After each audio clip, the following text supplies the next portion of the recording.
It may initially seem difficult to come up with 15 Lamborghinis which people have never heard of, and of course for some of you, you may have heard of some of these, perhaps even in some cases, you might even have heard of all of them. For the vast majority of people though, unless you're an Unsung Heroes fan, there will be at least one or two here, if not the majority, that you've never seen before and possibly might not want to have ever seen before because they're quite weird looking cars. High performance minivans, rear engine military vehicles, and even potential diesel production cars are all things which you would probably never associate with the Raging Bull, but let's dive into it and get to some of those. First things first, speaking of the military side of things, this one is not a Raging Bull, it's actually a Cheetah. It's called just that, the 1977 Cheetah, which for some may seem familiar.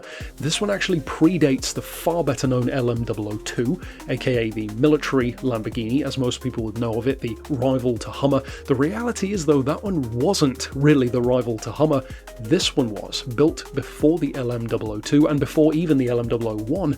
This Cheetah was built around 1977. The biggest key difference between this and what became the LM002 though is that this one was total trash. It was rear engine, rear-wheel drive, it was damaged too much to continue using during military testing, and because of, surprise surprise, a very recurring theme when it comes to Lambo, financial issues, it didn't do too well. The biggest problem which this vehicle had though is that ironically during its production they actually used more than they should have, without even knowing in some cases, from an already existing vehicle called the XR311, and they sought legal action against those involved, including Lamborghini, for essentially stealing their vehicle. Kind of seems like a shame until you also know that this was the Chrysler era, so it had a 5.9 litre 180 horsepower V8 engine. We didn't lose anything particularly special by this one not being used by the military, but they improved it, put the engine in the front, gave it four-wheel drive and of course a Countach V12, and made the LM002. Next up, another one which you might recognise,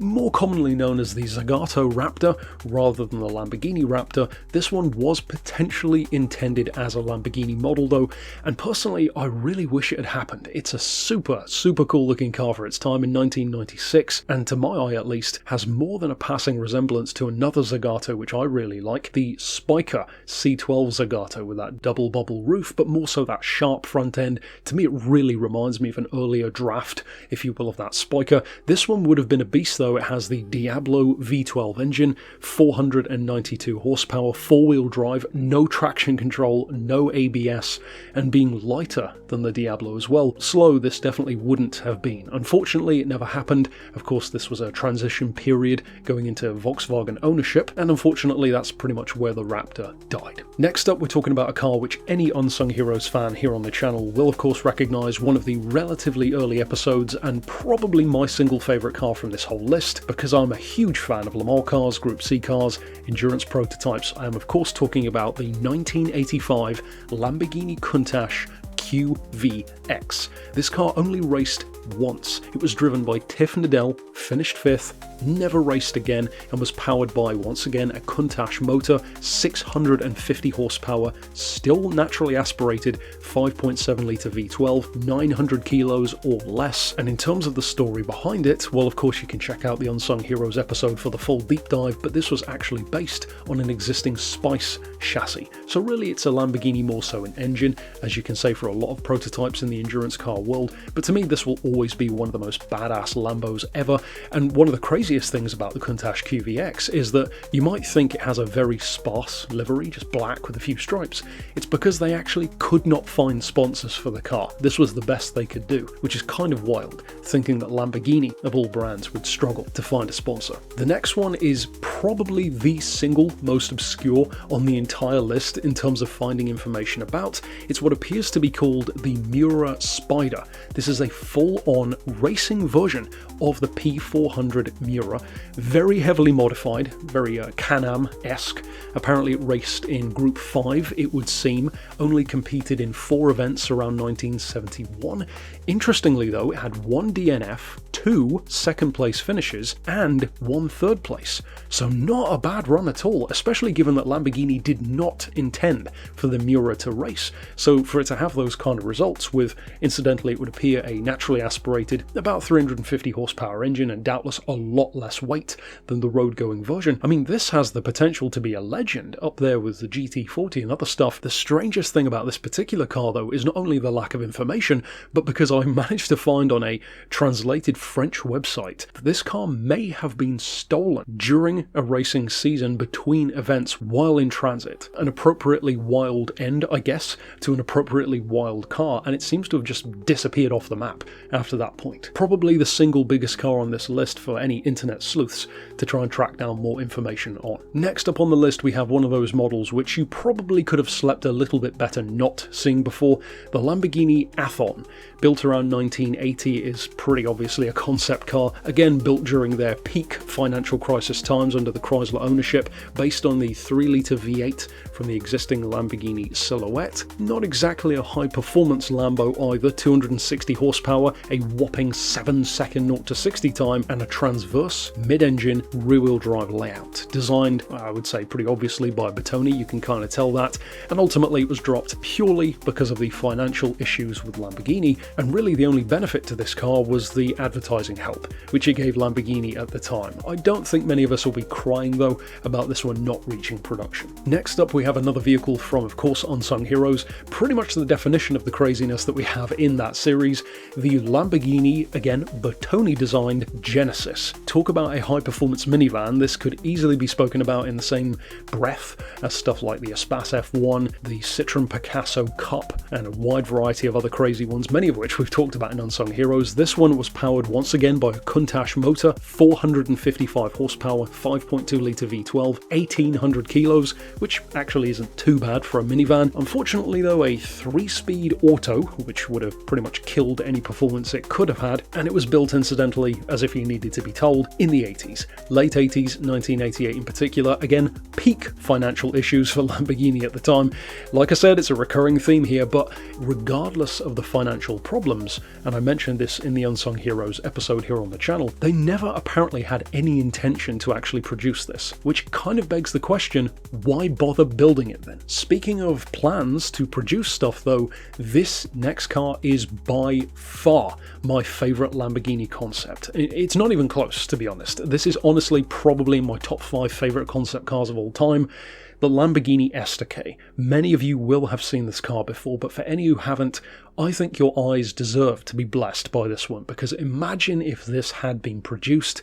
It was built around 2008. This would have been such a badass rival to the Aston Martin Rapide, the Maserati Quattroporte, of course the Porsche Panamera, and this is where the diesel connection comes in, because higher-ups even talked about the potential of this, which was unsurprisingly at the time powered by a 5.2 litre Gallardo V10. Again, would have been a cool difference from the V8s and V12s of its rivals, but it could have had a V12, could have had a V8, could have had the V10, or they did even potentially discuss the possibility of a twin-turbo diesel. Not exactly a Lamborghini thing, but also they did start making tractors back in the day, so maybe, you never know. Regardless of how it could have ended up, I think this is a massive missed opportunity, and the Urus proves that there is a market for non-supercar Lamborghinis. I think this one could have sold at least as well. It was proposed to be a $250,000 car, but I mean, the Urus ain't exactly cheap. The next one on the list is, in my opinion at least, by far the ugliest car here. I'm sure it has its fans, and it was up for sale around 2013 for $3 million. In my opinion, this is the automotive equivalent of, oh look, a strawberry, but with a steering wheel. And it is of course the Lamborghini Sogna, powered by, and underneath it is, a Countach. And if you set out to completely ruin a Lamborghini Countach, I don't think you could have done any better than this. Pimp My Ride could have made a more tasteful vehicle than this car. It was built by a Ryoji Yamazaki, and it was designed to be a show car, basically. A concept car, a show car, whatever you want to call it. Thankfully, it didn't really go anywhere from that point. Well, I guess maybe somebody's private collection might have been where it ended up, again for $3 million, at least if somebody paid that. I'm sure somebody bought it. There's a market for everything in the automotive world. The next one is another unsung hero return, because this one is way too badass not to talk about, and in terms of tech, this might be, ironically for such an underwhelming looking car, perhaps the single most impressive from an engineering and a technical perspective of any vehicle in this list. I am of course talking about the 1987 Lamborghini Kunach Evo. This car was built with the oversight of, among others, a certain Horacio Pagani, no less, and it was built to be a rolling test bed for future tech,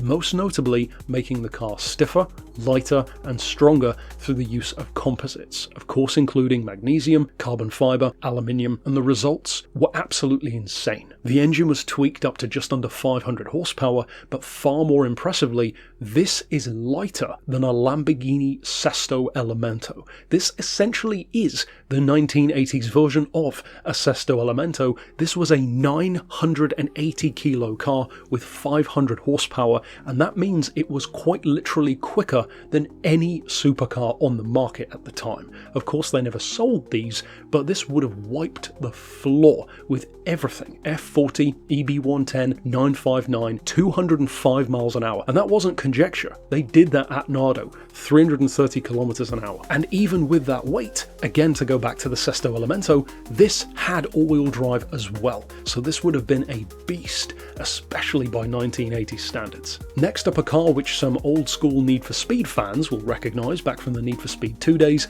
I am of course talking about the 1995 Lamborghini Italdesign Carla, a baby Lambo if you will, just below the Diablo on the tree, but still it would have been a very quick car with a 4-litre V10, 400 horsepower, rear-wheel drive and a 6-speed manual. I mean, that has potential written all over it. A fairly pretty car as well by their concept standards. It was apparently a fully functional machine, unlike many other prototypes and concept cars, and ironically this time around it was not Chrysler's fault, it was Volkswagen's fault, because once again the company changed hands and they shelved the project. We did get the Gallardo though. The next one I think you will once again be grateful for them shelving because it's called the Portofino. But not that Portofino. This is not the Ferrari, this is a Lamborghini Portofino, which itself was based on another vehicle called the Chrysler Navajo. And for many people, probably not your first idea of a Lamborghini super saloon. To me, the STK is what they should have been aiming for.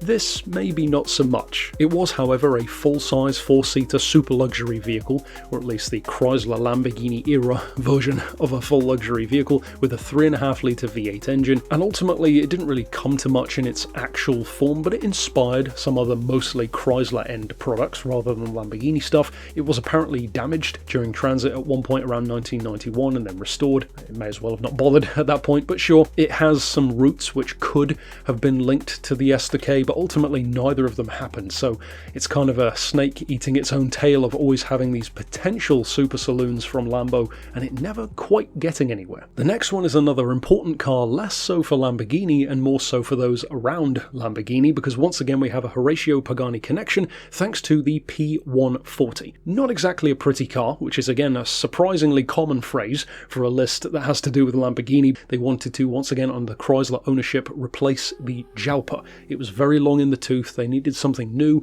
If you're thinking it's got a bit of an EB110 or NSX kind of vibe, well it was right around that kind of time. They wanted to take on that market and the potential really was there. 4-litre V10 engine, aluminium monocoque, 370 horsepower with a 6-speed manual, designed by none other than Gandini, the same guy who ended up designing one of the proposed ideas for the Diablo, and of course a name which should be familiar to most Gran Turismo fans because his proposed design ended up becoming the Chizzetta V16T, which itself kind of has some similarities here. You can see his same design language. It was around a 1300 kilo car, and although it wasn't necessarily pretty, this thing had a lot of potential when it comes to performance at least. Unfortunately, once again thanks to Chrysler, didn't happen. Moving to another one which didn't happen though, but this time thankfully not Chrysler's fault. If you don't hate Chrysler by the end of this video, I don't know if you ever will, but this one was called the L30. This one to me is a fascinating car,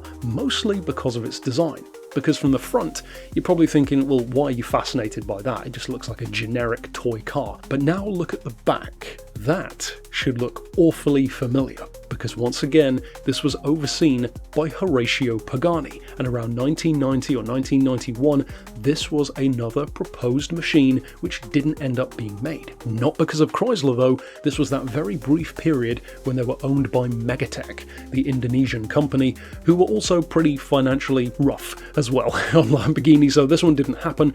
That back end though did not die because it was pretty much the only good angle on the car, and it was of course carried over to Horacio's own Zorro. Honda. To dip back into the unsung heroes well for one last time before our final vehicle, we have of course one of the most badass cars on the list, the kind of machine which you could easily see in low pixel glory in Gran Turismo 2 as some kind of secret car. I am of course talking about the stunningly cool Diablo GT1 Stradale. And as you can immediately tell, this was a Le Mans road car, in the same vein as the iconic Toyota GT1, the Nissan R390, the Panoz GT-R1, Lotus Elise GT1, some of the coolest cars of the 90s, and of course the more famous Porsche 911 and Mercedes CLK GTR. These were some of the most badass cars of all time, these days with colossal price tags attached to them, and this car would have been a beast. In fact, it was a beast, and that's where this story, as again you can hear more about in the Unsung Heroes episode, is really frustrating,